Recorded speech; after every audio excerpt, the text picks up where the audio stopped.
속도를 기준으로 본다면 나는 패배자다. 대학에 들어갈 때도 취업을 할 때도 그리고 작가가 되고 앵커가 될 때도 한 번에 된 적이 없다.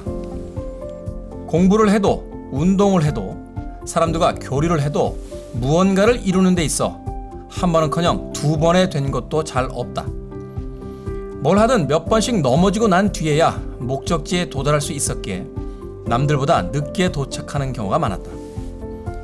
그럼에도 불구하고 돌이켜보면 내 가장 큰 경쟁력은 한 번에 되지 않는다는 거였다. 무엇을 하더라도 한 번에 되지 않았기에 한 번 더 고민할 수 있었고 한 번 더 준비할 수 있었으며 한 번 더 숙성시킬 수 있었다. 그 속에서 단단해진 내공과 깊어진 공감 능력은 좀 늦게 도착한 목적지에서 어렵게 찾아오는 기회들을 놓치지 않을 수 있는 힘을 길러 주었다. 안녕하세요. 게으른 채 읽기의 김태훈입니다. 가끔씩 주위를 살펴보면요, 뭘 대단한 일도 하지 않는데 매번 승승장구하는 친구들을 보게 됩니다. 그럴 때마다 슬쩍 인생이란 정말 불공평한 것이 아닌가 하는 생각을 해보게 되고, 남들은 다 쉽게 사는 인생에서 나만 힘들게 살고 있는 것은 아닌가 하는 자괴감이 들 때도 있습니다. 바로 그런 순간에 우리를 위로해주는 책 한 권이 도착했습니다. 한 번에 되지 않는 사람, 김경호 작가님과 지금부터 이야기 나눠보도록 하겠습니다. 안녕하세요, 작가님. 반갑습니다. 네, 안녕하세요. 반갑습니다. 여러분은 지금 김태훈의 게으른 책 읽기와 함께하고 계십니다. 저는 한 번에 되지 않는 사람의 저자 김경호입니다.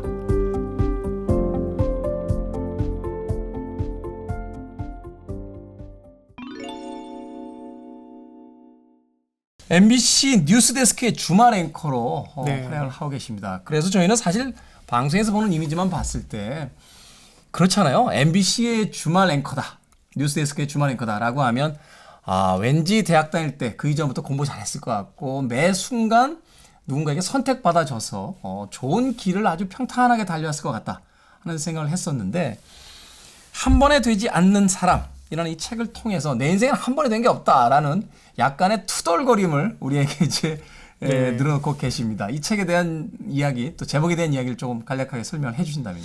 제가 이번 책 낸 거는 한 번에 되지 않는 사람이라는 제목을 붙였는데요. 네. 제가 사실 이제 제 인생을 이렇게 돌아보면서 만약에 내 인생을 네자로, 넉자로 표시하면, 줄여본다면 어떤 단어가 어울릴까 생각해봤어요. 그랬더니 두 단어가 떠오르더라고요.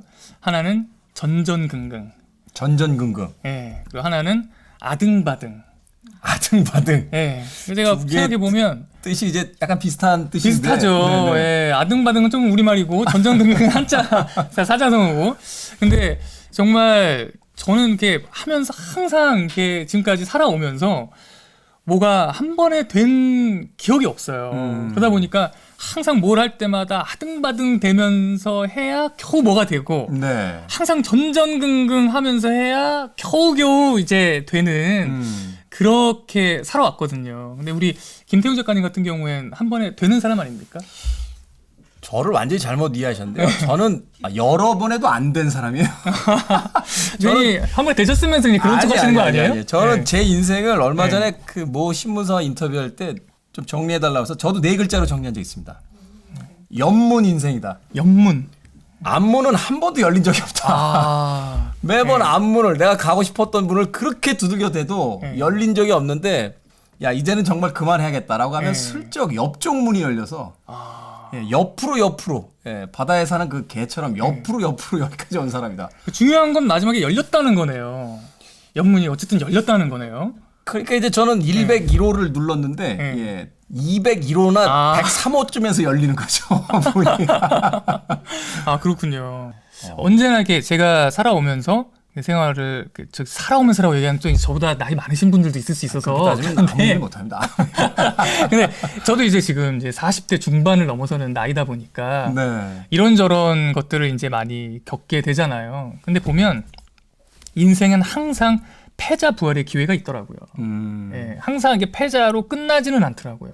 반드시 패자 부활의 기회는 그 이후에 반드시 찾아오는데 그 기회가 왔을 때 다시 부활되느냐 아니면 그냥 그렇게 패자로 남느냐라는 건 사그러들고 사라져 버리느냐. 그렇죠. 그거는 결국 내가 그 기다리는 시간 동안 그 시간을 내가 자기 비하하면서 열등감 속에서 그렇게 보내느냐, 아니면 그 시간이지만 내가 나를 지키며 내 자존감과 내 자존심을 지키며 내가 내 속도로 가느냐, 거기서 저는 판가름이 나는 것 같다고 생각을 했어요. 그래서 제가 지켜봤을 때 요즘 20, 30대 분들 사실 많이 힘들잖아요. 많이 힘들거든요. 제가 20, 30대 때보다 사실 훨씬 힘들거든요. 네. 근데 그런 분들이 제가 봤을 때는 지금 굉장히 많은 것들을 지금 배우고 쌓고 내공을 키우고 있는데, 내가 지켜봤을 때 나는 내가 시간을 낭비하고 있어라고 생각하는 분들을 보면서 너무 안타까웠어요. 그래서 제가 좀 제 시간들을 좀 되돌아보면서 그분들한테 당신이 지금 절대로 시간을 낭비하고 있는 것이 아니다. 그리고 조금 늦을 뿐이지 그렇게 늦게 도착한 다음에는 오히려 당신이 더 승자가 될 수 있다라는 그런 얘기를 하고 싶어서 이 책을 쓰고 제목을 한 번에 되지 않는 사람이라고 하게 됐습니다. 제가 이 책을 읽으면서 참 궁금했던 건 바로 그런 점입니다.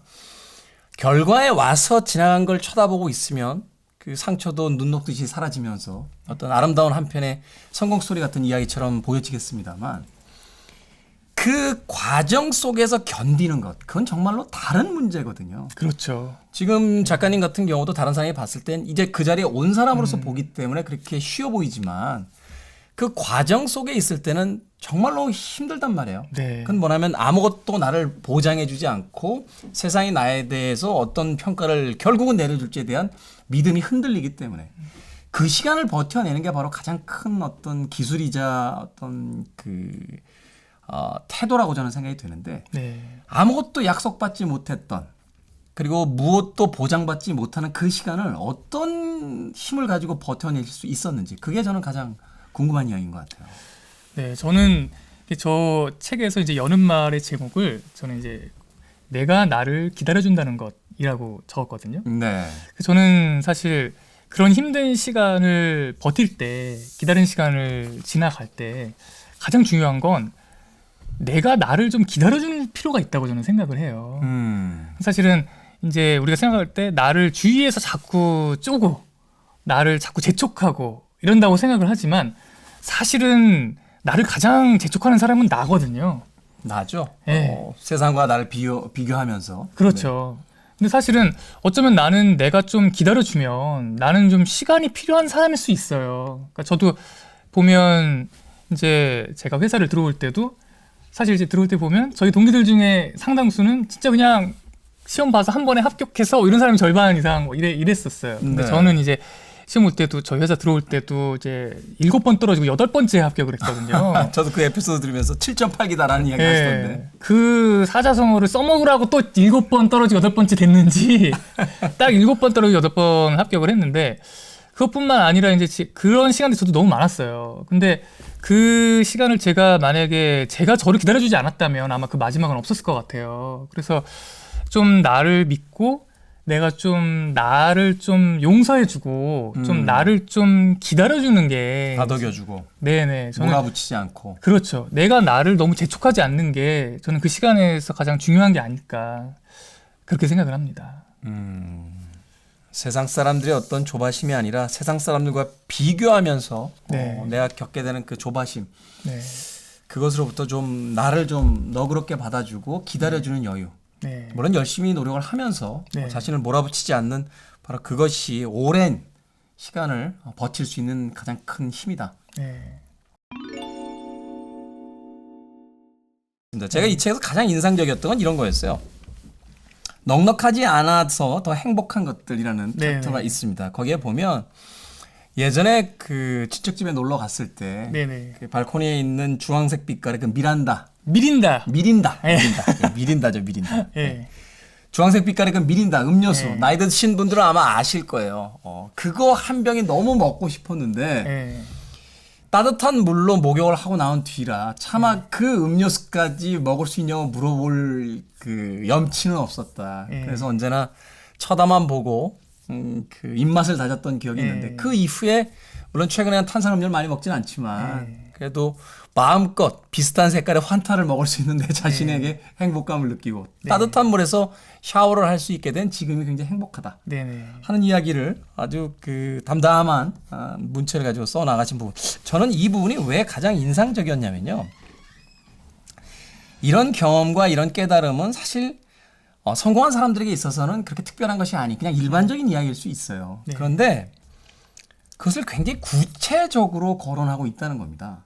저는 이 챕터에서 가장 인상적이었던 것이 바로 그 구체성인데 행복은 언제나 구체적인 거구나. 과거보다 더 잘 살게 됐으니까 옛날보다 더 높은 위치에 갔으니까 옛날보다 내가 더 뛰어난 사람이 됐으니까 좋은 물건들을 많이 가지고 있으니까 이런 것들이 아니라 이제 따뜻한 물에서 샤워할 수 있구나. 그리고 미린다와 비슷한 환타를 내 마음껏 먹을 수 있구나 하는 그 삶의 어떤 구체성, 그것을 발견해내는 능력, 바로 거기서 어떤 행복을 찾아내는 전 능력이 있다고 생각이 됐거든요. 네. 그 이야기를 좀 해주시죠. 네. 그 말씀하신 것처럼 저는 이제 어렸을 때 정말 저는 고등학교 때까지 제 너의 꿈이 뭐냐, 너 꿈이 뭐냐라고 하면 저는 정말 그 뜨거운 물 나오는 집에서 사는 게 소원이었어요. 저는 항상 저희 집에서 한 번도 뜨거운 물 나오는 집에서 살아본 적이 없거든요. 네. 그러다 보니까 이제 제가 대학교 가고 이제 그 이후부터 뜨거운 물이 나오는 집에서 살기 시작을 했는데 요즘도 이제 그 뜨거운 물에서 샤워를 하는 것만으로도 정말 어떨 때는 참 감사하다, 참 행복하다 그런 생각이 들 때가 있어요. 내가 지금은 이렇게 마음껏 뜨거운 물도 쓸 수 있고 말씀하신 것처럼 그런 뭐 미린다, 환타 이런 거 1,000원만 내도 먹을 수 있는 거를 옛날에는 그 하나를 못 먹어서 너무 먹고 싶은데 참 그 네. 이야기도 꺼낼 수 없는. 그게 일이 박혔나 봐요. 그러니까 지금도 이제 어디 가가지고 그 주황색 환타를 보면 나도 모르게 이렇게 막 이렇게 가는 거예요. 그때 얼마나 그게 먹고 싶었으면 그랬겠어요. 그렇죠? 그래서 저는 책에서 쓴 게 내가 어렸을 때 넉넉하지 않았기 때문에 지금 나에게 더 많은 행복의 기회가 주어졌다고 생각한다라고 썼거든요. 결핍의 요소가 많았기 때문에 그 결핍 요소가 하나씩 채워질 때마다 그렇죠. 나는 한 번씩 행복해지고 있다. 예. 너무 채워진 게 많았던 삶이라면 사실 그거보다 더 만족을 주려면 더 높게 정말 큰 것들이 와야 되잖아요. 근데 저는 어렸을 때 이렇게 너무 비워지는 게 많았다 보니까 작은 것만 채워줘도 너무 행복한 거예요. 그래서 이게 사실 그렇다고 해서 우리가 굳이 일부러 가난하게 살 필요는 없습니다. 그렇죠. 그렇잖아요. 우리가 그렇죠. 또 굳이 일부러 고생하면서 살 필요는 없어요.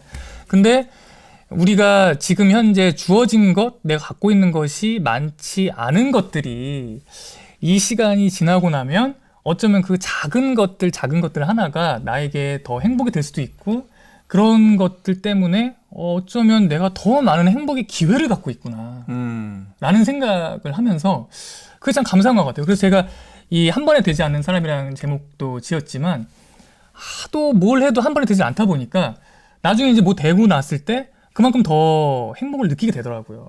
제가 더 기쁘고. 그렇죠. 제가 지금 앵커를 하고 있는데 앵커도 이제 제가 처음 이제 오디션을 봐서 이제 앵커가 되기까지 딱 10년이 걸렸거든요. 10년. 예, 오디션만 이제 보기 시작한 거에서부터 10년이 걸렸고 이제 기자 생활 시작한 이후로는 15년이 걸렸고 그래서 제가 사실 앵커는 제가 중학교 때부터 꿈꿨던 거거든요. 그러니까 그때부터 치면 30년이 걸린 거거든요. 그러다 보니까 사실 저는 이렇게 지금도 스튜디오에 한번 들어가서 그냥 뉴스 한 번 진행할 때마다 주말이기 때문에 뉴스는 또 짧아요. 근데 네. 들어갈 때마다 저는 너무 감사하게 생각을 해요. 그래서 제가 스튜디오에 딱 앉으면 이렇게 조명이 이렇게 쫙 보잖아요. 그러면 이렇게 딱 조명을 보면서 감사하다. 내가 이 시간을 지금 내가 하고 있으면 참 감사하다. 내가 정말 감사한 마음을 갖고 정말 더 잘해야겠구나라는 생각을 하거든요. 네. 그래서 이런 행복, 감사함 이런 것들이 우리 수많은 한 번에 되지 않는 사람들이 어쩌면 더 많이 누릴 수 있는 기회가 있지 않나. 그리고 이 책에서 이제 등장하는 여러 가지 어떤 에피소드들이 있는데 연월차를 나는 남들이 원하면 정말로 내 일까지 미뤄가면서 바꿔줬다. 근데 내가 가장 많이 바꿔줬던 그 친구가 내가 좀 연월차를 바꿔달라고 했더니 단호하게 거절하는 걸 보면서 나름대로 어떤 상처를 받게 된다. 물론 그 챕터에서는 이렇게 마무리를 합니다. 그 사람에게 그럴 만한 이유가 있었는데 오히려 나 혼자 잘해주고 나 혼자 상처받고 있는 건 아닐까 하는 이야기로 마무리가 됩니다만 그런 비슷한 에피소드들이 꽤 많이 등장해요.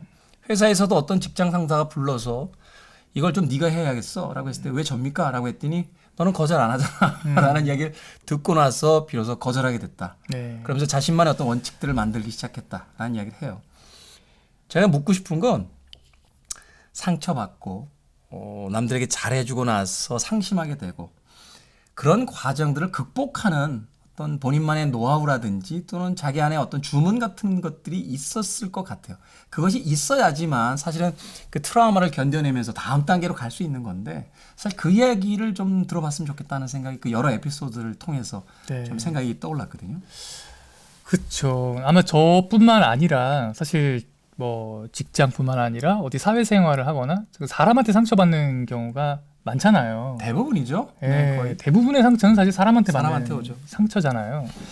근데 저는 가장 중요한 건 제가 이제 여기서도 얘기했지만 내 속도로 가는 게 가장 중요하다라고 얘기를 했었거든요. 남의 속도가 아니라 내 속도로 가는 게 나의 중요하다. 속도로. 예.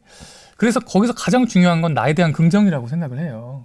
그러니까 나를 긍정하고 남의 기준에 맞추지 않고 내 속도로 가게 되면 사실 남의 그런 이야기들이 사실 뭐 물론 지금 들어도 상처는 받아요. 네. 지금 들어도 상처는 받지만 그 상처가 깊게 패이지 않고 좀 쉽게 지나가게 되더라고요. 이게 상처가 이게 살짝 받고 또 회복되고 또 살짝 받고 회복되고 그렇게 지나가게 되더라고요. 그래서 저는 우리 보시는 분들 중에 좀 내가 좀 소극적이라든가 좀 내성적이라든가 그래서 상처를 많이 받는다거나 좀 내가 좀 느리다거나 그런 거에 대한 제 아쉬움이 많은 분들은 나는 내 속도로 간다. 나는 내 속도로 가고 있고 내가 가고 있는 이 속도가 나에겐 맞는 속도다. 라고 생각을 하시는 게 좀 도움이 되지 않을까. 그거를 저도 쉽진 않았던 것 같아요. 근데 자꾸 상처를 받는데 싫잖아요. 상처받는 게 싫잖아요. 그렇죠. 근데 이 세상에 참 그렇게 상처를 많이 주는 사람이 또 있습니다. 있어요. 네. 무신경하게 말 네. 내뱉고 자기는 아무 생각 없이 휙 가버리는 사람들도 많고. 있어요. 근데 그런 사람들이 사실은 이제 그냥 밖에서 한 번 만나는 사람이면 내가 그냥 무시하고 끊어버리면 되는데 그런 사람들이 꼭 옆에 머물러 있으면서 자꾸 상처를 주는 거예요. 그러니까 자꾸 이제 사람들이 이제 상처를 받고 거기서 회복되기가 어렵고 이렇거든요. 근데 저도 이제 어느 순간부터 너무 상처받기가 싫은 거예요. 제가 너무 상처받기가 싫다 보니까 그때부터 이제 그 사람들의 말이 중요한 게 아니다라는 생각을 하기 위해서 고민하다 보니까 내 속도가 가장 중요하다라는 생각을 하게 되지 않았나 싶어요. 나의 리듬과 나의 속도를 지켜나가는 나의 균형을 잃지 않는 것 그것이 네. 가장 상처를 회복하고 계속해서 내 삶을 살아갈 수 있는 가장 최고의 방법이다 네. 라고 이야기를 해주셨습니다. 마지막 질문은 이거 드려보겠습니다. 한 번에 되지 않는 사람이라고 책의 제목을 적으셨는데 네. 아직까지 안 된 건 뭐 있습니까? 계속 뭔가 지금 네. 작은 뭐 취미일 수도 있고 예. 삶에서의 작은 바람일 수도 있고 큰 원대한 목표일 수도 있는데 예. 아직까지는 계속 도전하고 있는데 잘 안 되는 게 하나 있다. 굉장히 어려운 질문이네요.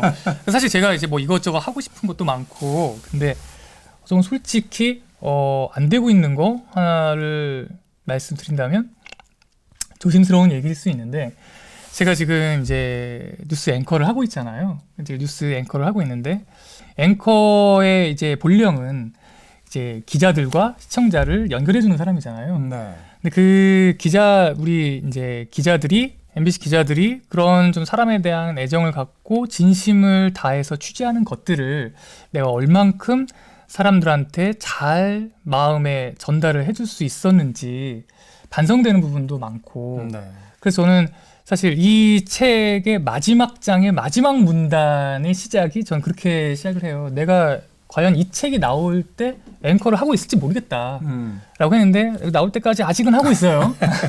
아직은 다행히 하고 있어요. 근데 제가 앵커의 시간이 저에게 얼마나 남아있는지 모르겠지만 남아있는 시간 동안 좀 현장에서 정말 치열하게 싸우면서 좀 자기의 진심을 드러내기 위해서 그런 사람에 대한 애정을 전달하기 위해서 노력하는 그 기자들의 진심을 좀 시청자들한테 좀 더 잘 전달해서 마음을 열 수 있는 좀 그런 앵커로 제가 남을 수 있었으면 좋겠다. 그런 생각을 하고 그것이 이제 제가 남아있는 앵커로서의 마지막 꿈이 아닐까 그런 생각을 합니다. 너무 원대한가요? 아닙니다. 꼭 해야 될 부분이 아닌가 하는 생각이 듭니다. 정치적 목적이라든지 또는 사회적 이해관계에 의해서 흔들리는 것이 아니라 그 중심에는 항상 인간에 대한 진심이 있어야 되고 또 약자에 대한 연민이 있는 그 뉴스야말로 가장 우리 시대에 필요한 뉴스다라고 지금 이야기를 해주신 것 같습니다.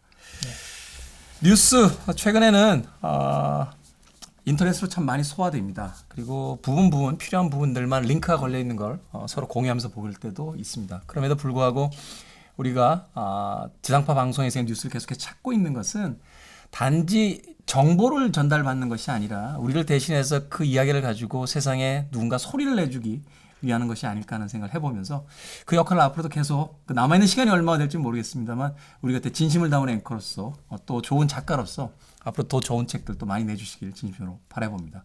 네. 나이스 오늘 너무 감사합니다. 네, 감사합니다. 고맙습니다. 저는 2부에 가 있겠습니다.